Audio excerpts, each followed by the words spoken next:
Are you guys ready for Paul? Paul, let's go. Tim Peekian. I'm going to get it right one day, not today. All right. Dusty, this story has a learning objective. At the end of this story, you'll be able to tell one very important behavioral difference between humans and praying mantises.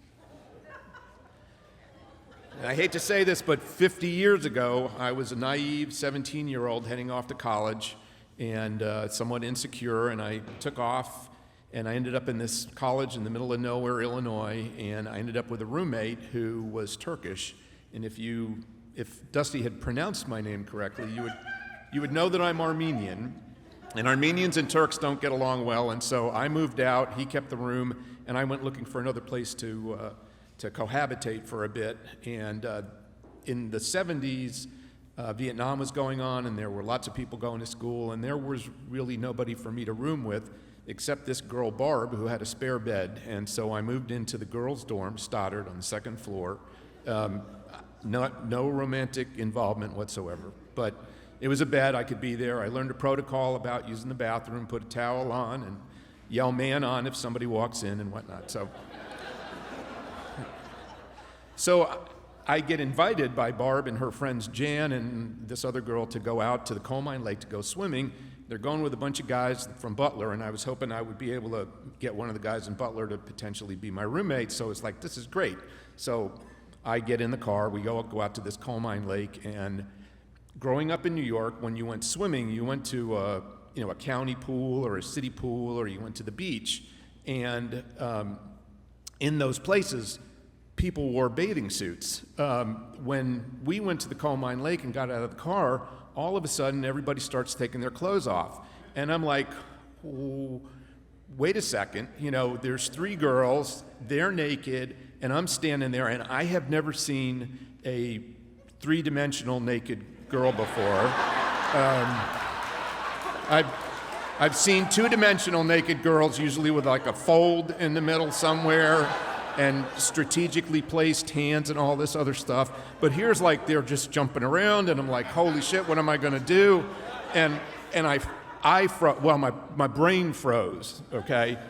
Other parts of my body did not freeze, and this became problematic because all of a sudden it's like, okay, now I either need to run back in the car, run in the woods, or rip my clothes off and dive in the lake. But if I rip my clothes off, then, this is going to be, obvious. But then I started worrying, is it really even going to be obvious? Because, I'd never been able to compare it with anybody else because you don't do that in public restrooms or bathing places in New York.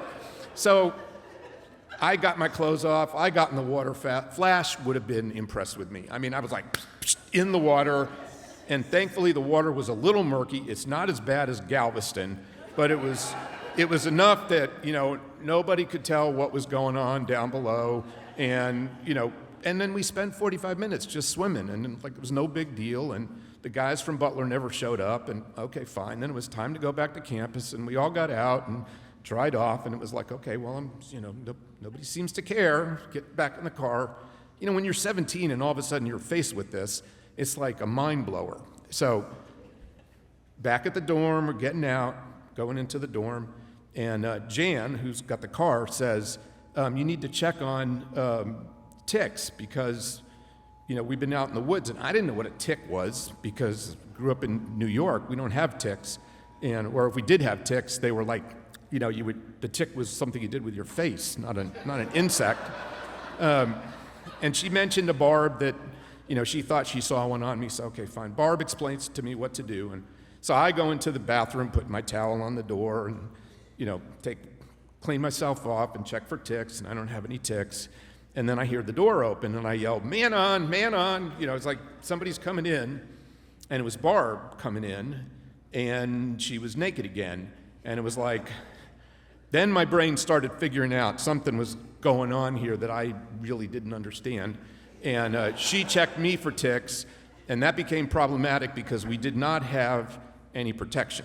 And you cannot run around in a girl's dorm room or in a girl's dorm hallway with a towel wrapped around you with an erection asking if anybody has a condom. You cannot do that. And so I got dressed and went and borrowed Jan's car, and I went to the pharmacy, and I walk in, and I'm like, really, I'm going into an area that I have never gone in my life. I tried really hard to go there with my girlfriend back home, but she was so protective of her virginity that I never even thought about buying condoms. So I didn't know what to do. So I go to the guy, and it's like, I need to buy a condom. And he looks at me, and he goes, one?